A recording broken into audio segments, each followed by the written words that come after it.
Housing Board of Appeals meeting to order. Brandy, could you give the roll call, please? Yes. Kristen Schweihofer, Present. Jerry Schulte, Here. Tim Durham, Here. Todd, Todd Shaselski, Here. Angie Rasmussen, Here. Lisa Stelzer, Robin Groschwitz, staff Chris McFarland, Here. John Reiser, Here. Michael Redman, Here. myself, Randy Lewis. All right, thank you. This time we have an agenda before us. Could I get a motion to approve the agenda? A motion to approve? All right, thanks, Jerry. He made a motion, and it looks like Todd was ready to second. Yes. Excellent. All right, we have a motion and a second. All in favor of approving the agenda? Aye? Aye. Opposed? All right. At this time, we will take public commentary. Is there any public who would like to speak outside of the appeal before us today? I don't see any in the audience. Brandy, do we have anyone online? I do not show anyone online. Okay. Give it another few seconds since we're rolling through the agenda quickly to make sure nobody's running to the podium.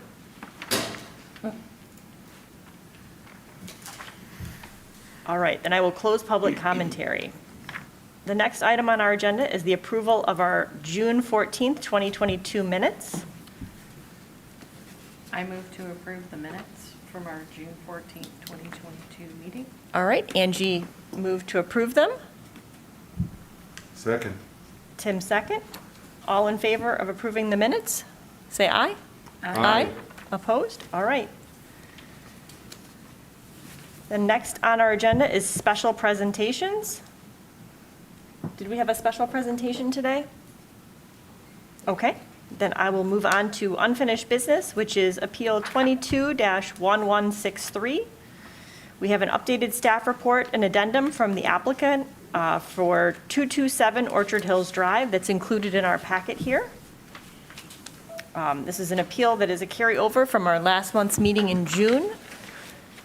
I will open the floor for our applicant or their representatives to provide any additional updates.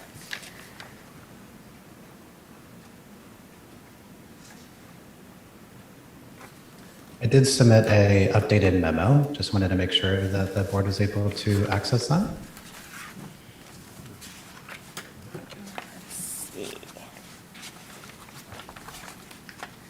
I have your memo dated, let's see, let me make sure I've got the right one here because I've got two from you in this packet. Yeah, June 28th. Is that the correct date? That's correct. Okay, great. I'm happy to summarize that if that's useful for the board. Sure, please do so. Awesome. In the updated memo, we made a few points, and I'll just update those. I'll just summarize those points quickly.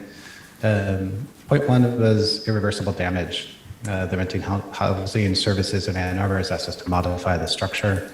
The installation of a 12-foot handrail would require the drilling of holes into the original bricks or the original concrete of the house that was designed by Frank Lloyd Wright back in 1952 and has not been modified since. Even if the board were to later reverse the decision, we wouldn't be able to remove or fix the holes that are actually already there, if that is what's required. This staircase is safer than a normal staircase. The huge impact of stairs is really the height and the tread. And that's why the rules spent so much time defining the depth and the tread. And both measurements, it is half the height and twice the tread, making the risers significantly safer, both from a much easier to lift a leg to the next step, and also to catch your balance if you were to trip. The Housing Board has asked us to install a 12-foot railing in a typical staircase that rises 30 to 32 inches. You would only need a 3-foot railing instead of a 12-foot railing. So despite the fact that the risers are much, much safer than normal staircase, we would actually have to install something that is significantly longer, simply because of the shallow treads, or the shallow height and the deeper treads. That 12-foot handrail would require significantly more holes, again, permanently damaging the house. The risers of the Palmer House are safer than equivalent staircase that does not require handrails. A very simple modification of the stairs to two pairs of steps with a 5-foot landing in between would not require any handrails under the ordinance. And the risers that are in the Palmer House are safer than this. So because it's safer than something that is the equivalent that does not need a handrail, we believe that we don't need a handrail. The Housing Service has indicated that accessibility is not a goal of the rental housing ordinances, but we believe it's important. And the risers, as designed, can accommodate both a walker and a wheelchair. And finally, I'm happy to take other precautions to ensure the safety. 5,000 guests have never fallen over the 13 years, but happy to make any type of notice or provide any other type of accommodations.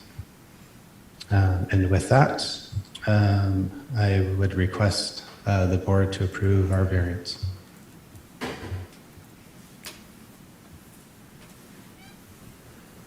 Thank you. Are there any questions for the applicant? Todd? Well, so thanks very much for your request to the city. It's a very mindful submission, and thank you for allowing us to do a site visit. That was really appreciated. It's like a museum. It's really nice. Having been to several Frank Lloyd Wright homes and buildings across the country over time, it's a really special space in the country in downtown Ann Arbor. Kind of nice. And I appreciate your sensitivity to the art of Frank Lloyd Wright and his architecture. But in today's world, with it being an Airbnb, what's important as well is the health and safety of occupants that might not have ever been there. And in the site visit, what I learned was that going up the stairs, they were on an angle. So versus having them be perpendicular going up, which was kind of exciting, but someone might not find that exciting. And in the spirit of your openness at the last meeting and this meeting of alternate options, I went and did some research on other Frank Lloyd Wright houses, and I did see railings in several of them. There's one called the George Barton House, which has an external, railing similar, mounted to the side of the brick, and some other houses as well. And so I think adding a handrail, whether to the wall or to the floor, would not be that serious of an impact, because it's not like it's going to be a railing with a series of verticals the entire way, because you've got that wall there. And I think you could, given the dynamics of the house and all the angles, I think an angled railing might look like it would blend right in with, and you've got the natural materials out there as well, the wood and the brick. So whatever we respectfully vote as a group is great, but I think there are options if needed. So that's my thoughts.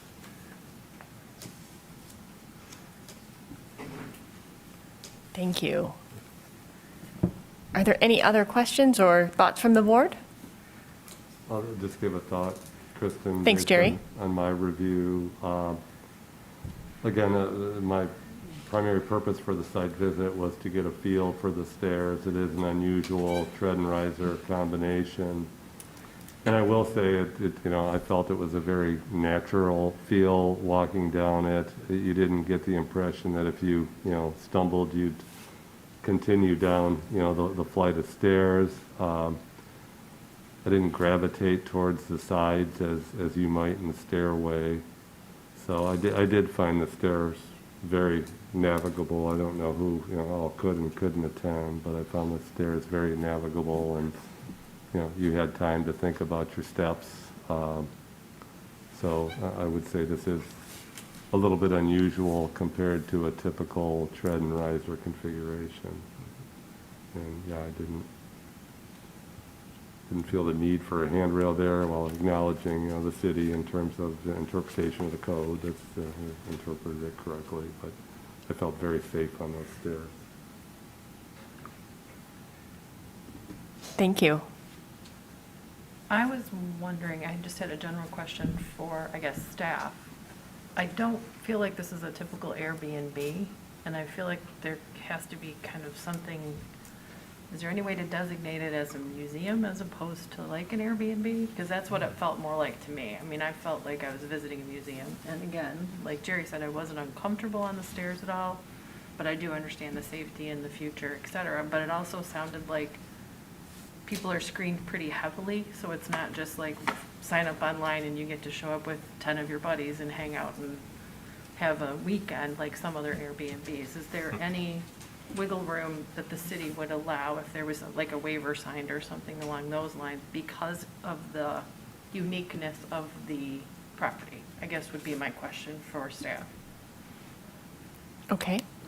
Thanks. Under the housing code, we would not be able to support that. Something similar that's came up during this appeals process was how a historic building in downtown would be handled. There were discussions with staff that confirmed something like a handrail would still be required even in a historic situation because it is a safety feature. Something under the lines of an actual museum, which would fall under another use category in the building code, would have major code implications beyond just a handrail. Got it. So it would make it, if it was a museum, there'd be more things they'd have to do. Correct. Okay. Now we're looking at a commercial building and Got it. accessible ramp entrances and a whole lot more. Got it. Thanks, Chris. I was grasping at whatever I could.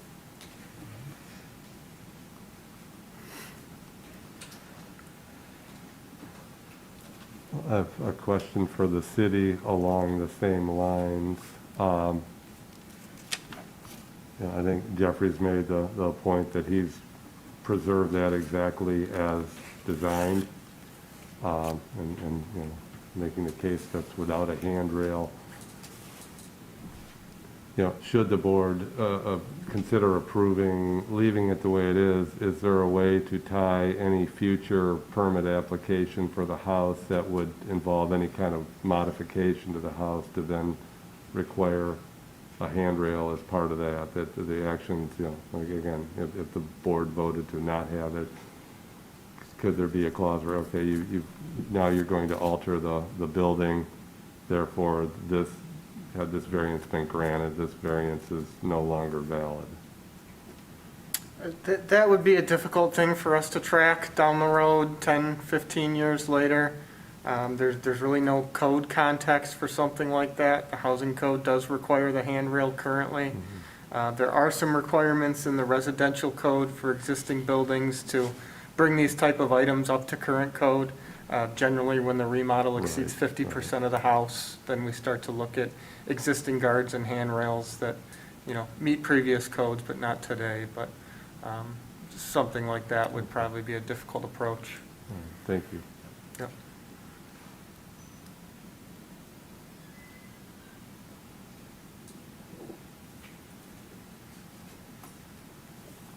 Sorry, I'm just writing all these notes down so that I can keep them all in my head. Angie, did you have any other thoughts or questions? I guess I'll move on to Tim then, because it seems like everyone's got something to say. You're good? Okay. Well, I'll go ahead and take my moment then. Again, thank you for letting us visit the house. I think for me, it was very helpful to walk the stairs. I had a very similar experience to Jerry where, I noticed as I went up and down the stairs, I was navigating toward the middle rather than toward the handrail, and the gate seemed both up and down to be very navigable. Again, I know that we, in the last appeal, covered snow removal and kind of how that works.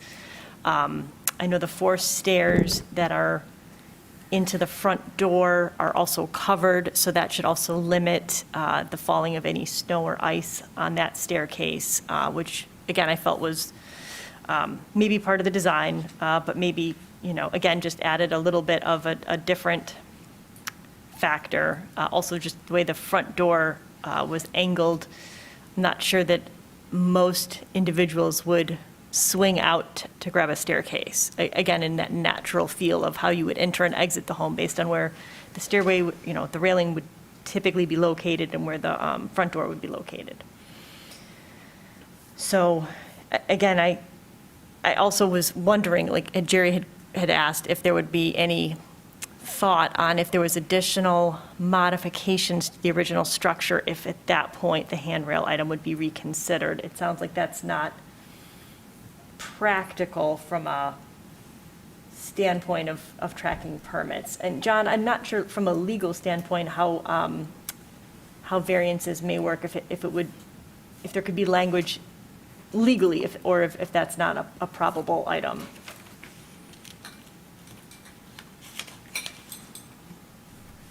I think once you give them a pass, you give them a pass. When you grant the variance, you granted the variance. Can you put conditions on a variance? Pardon? Could you put conditions on a variance?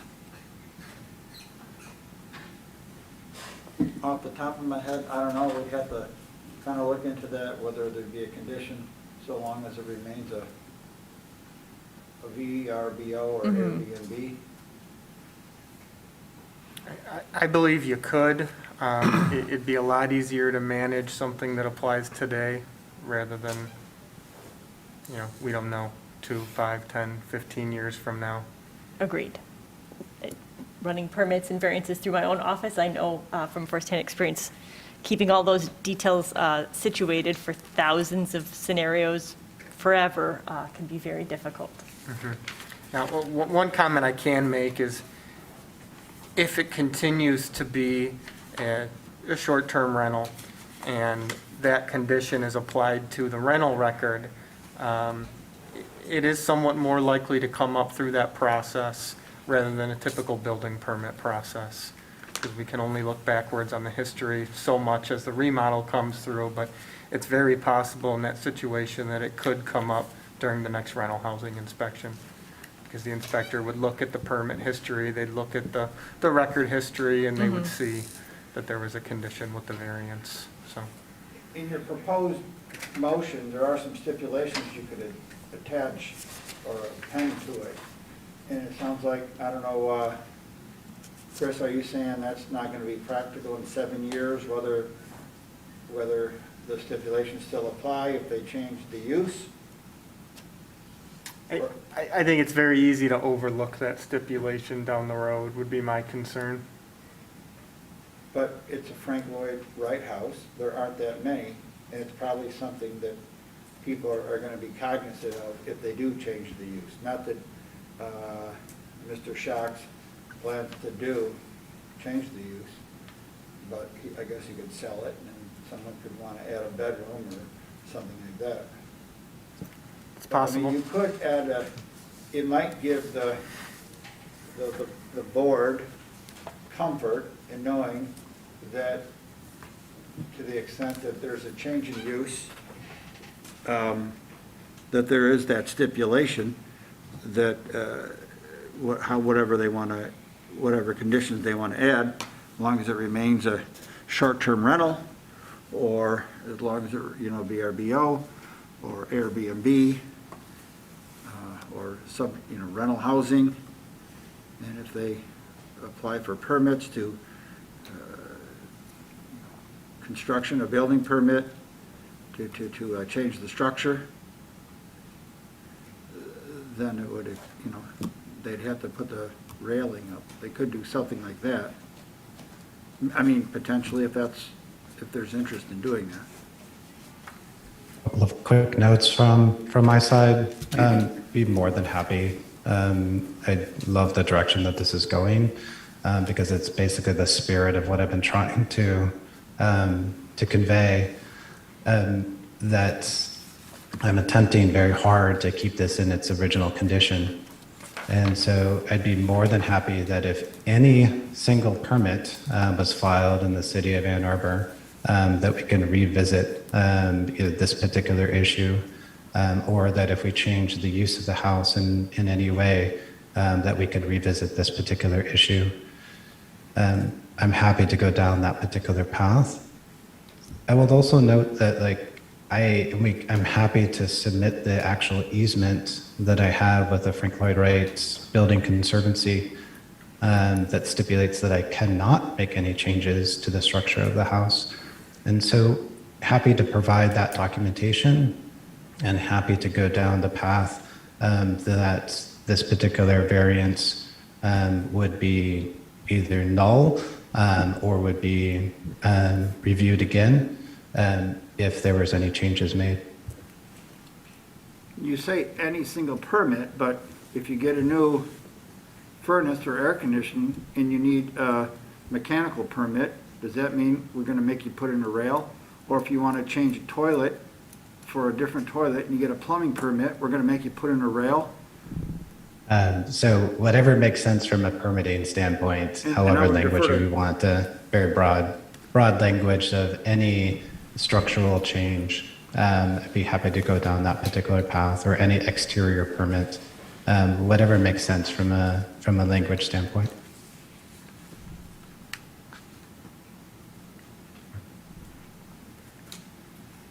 Thank you, and thank you for we're trying to work through some of those unintended consequences where you have a like for like, maybe a mechanical permit where, you're not changing the structure of the home. I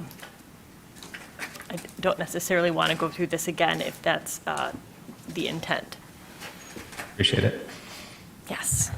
So to clarify from a staff stance, I don't know that I can support this approach because, Sure. as I've said, the housing code today does require the handrail, and that's what we're requiring. But I do want to share, there's some language, if the board chooses this approach, I'd like to share that there's some language in the residential code currently for smoke alarms and carbon monoxide alarms that requires when a building permit is pulled, you need to update to the current code requirements as far as location and interconnection. The exception to that code is exterior work and replacement and additions of any doors and windows. So if that's a road that you're starting to trend down, that might be something that I would suggest as a way to kind of decide when this requirement comes into play.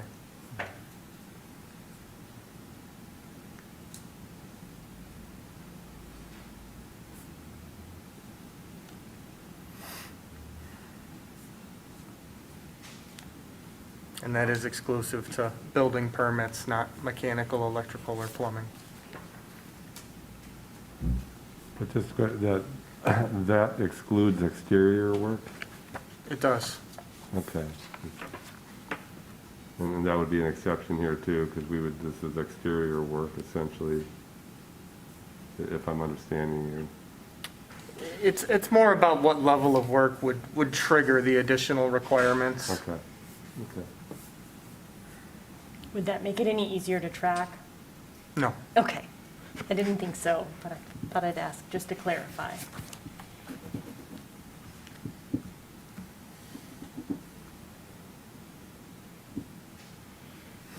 All right. Is there additional board discussion?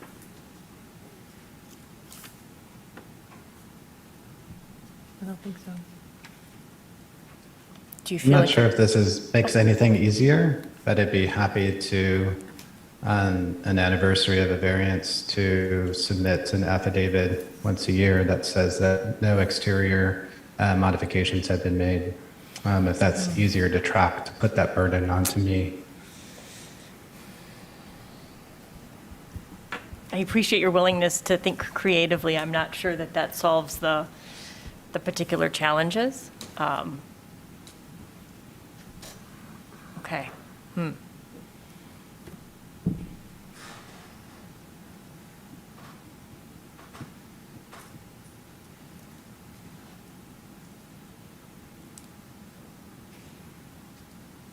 All right, board, are we ready to make a motion?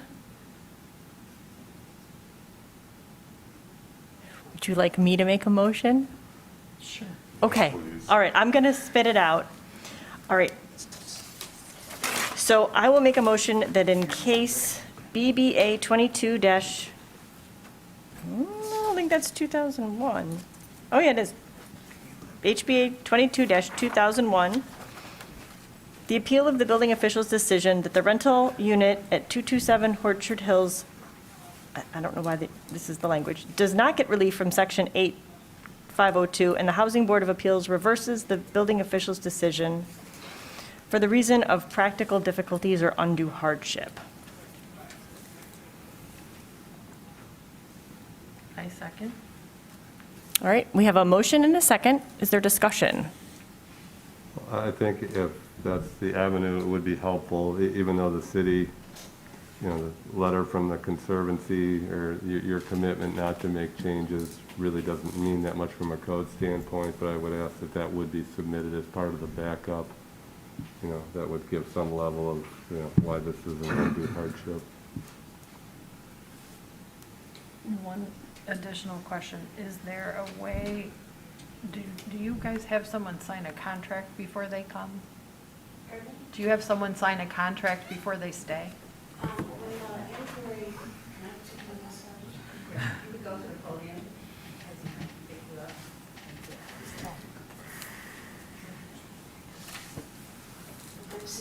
And Jeff's mom and Gary and I manage the house. When an inquiry comes into VRBO or Airbnb, we have 24 hours to respond and either accept or decline. But during that time period, we have what we call a short-term rental agreement. It's the name and the address, the intended purpose of the house, the number of people staying, the fact that they cannot have more than 10 people at the house, including the registered guest, one time only during the rental period. They have to sign this and return this to us, and probably at least 20% of the people never respond back at that time, because obviously they're having more than they said that they were going to have. And then when I get their phone number, I call, and I call every single client prior to the acceptance. We are kind of a little bit of a pain with that, but it's when you talk to somebody on the phone, I can truly vet them. And you get a lot more information than when people write down. I mean, some of you become their new best friend and they start talking, and then we don't accept or we accept. So it is a true vetting process, and as Jeff has said, we have not made a profit for many years because mom gets on the phone and vets the client. And the house needs to be protected. It is a museum. I mean, it's a one-of-a-kind, is ranked as his top 18 houses in the entire world on the National Registry, the state and the county. So we need to vet that house really, really tight and to make sure that it is protected. And so we do. We do vet every single client that comes in. And even when Kristen was at the house, it was brought up that we've never had a lockbox. We have an assistant, and if we can't meet the client, then our assistant does. We meet the client face-to-face. We give them about a half an hour tour. And at that point, they really understand the history of the house, and they get it, as we say. I mean, they need to get it. They need to understand that they are in a museum for the 2 or 3 days. So we don't use a lockbox. There is another personal hands-on at that point. So it is the house has to be protected. Yes, I understand.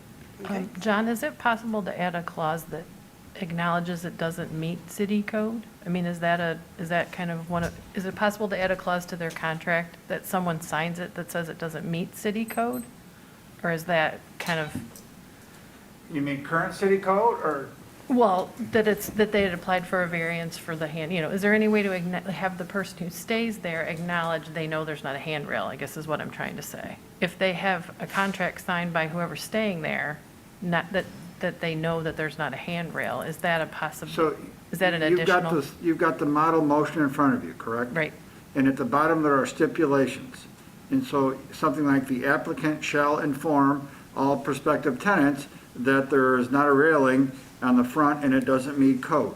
The applicant shall do this, or to the extent the applicant ceases using it as a short-term rental, or the premises are not subject to a rental housing. so we then, add it to the, okay, So you can add stipulations to your variance. okay, that's what I was What you checking. can do, and what Chris and the building department can administer are different things. You have authority under our code, and they have obligations to do what they can to the extent they can, and it's going to be easy to do for the first year and a half, but in year 7 onward or whatever, as people move on and it's forgotten about, then it can potentially become problematic. So Got it. Thank you. use the stipulations at the bottom to do the will of whatever it is you think should be done with this parcel and the premises in the future. Okay, thank you. Does that? So that would be adding a stipulation, is that correct? And remind me my Robert's Rules of Order, do you have to offer a friendly amendment to the motion since it's been provided and seconded? Or do you let the motion die and No, you could offer a friendly, whoever moved Okay. and whoever, the seconder could accept it. Okay, so I could offer a friendly amendment to add language to the contract, the short-term rental agreement, that individuals provide that there is not a handrail.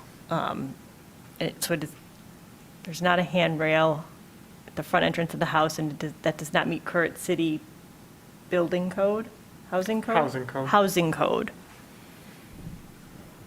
I think you have to, oh, yep, sorry.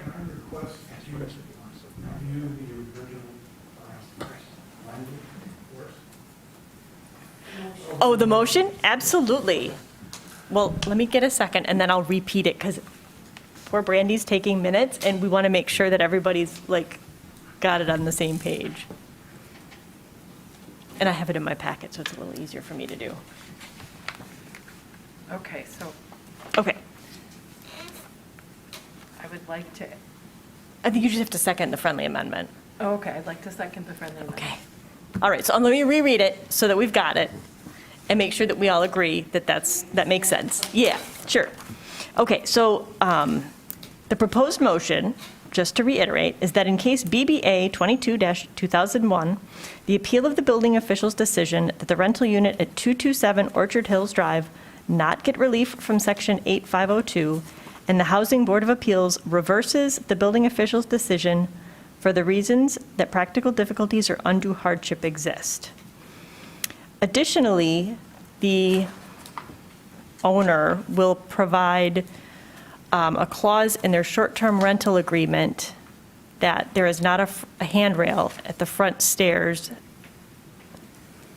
and it's not in compliance with housing code. Housing Housing code, code. something like that, to that intent, I would say.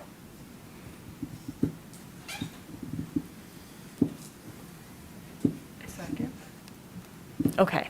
Yeah, I don't think you have to re-second, I just was reiterating the motion to make sure that we all got it. Okay, so we have a motion, we have a second. Any further discussion?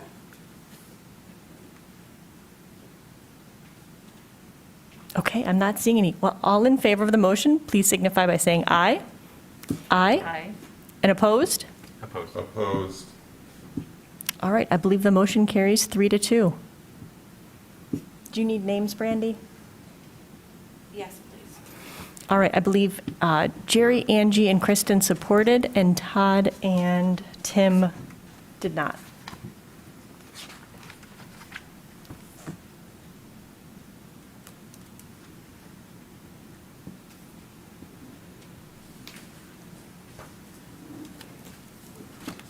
All right, so the variance request is granted. That closes that appeal. Do we have any new business?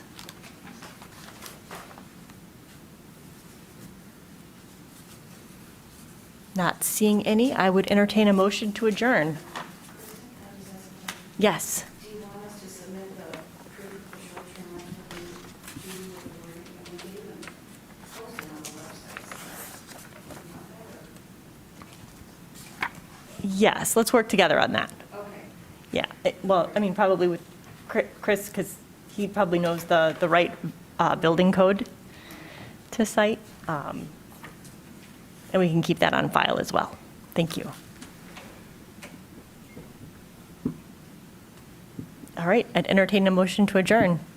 I move to adjourn. Angie, thank you. Second? Second. Jerry? All right, all in favor of adjournment? Aye? Aye. All right. Opposed? Excellent. Thank you.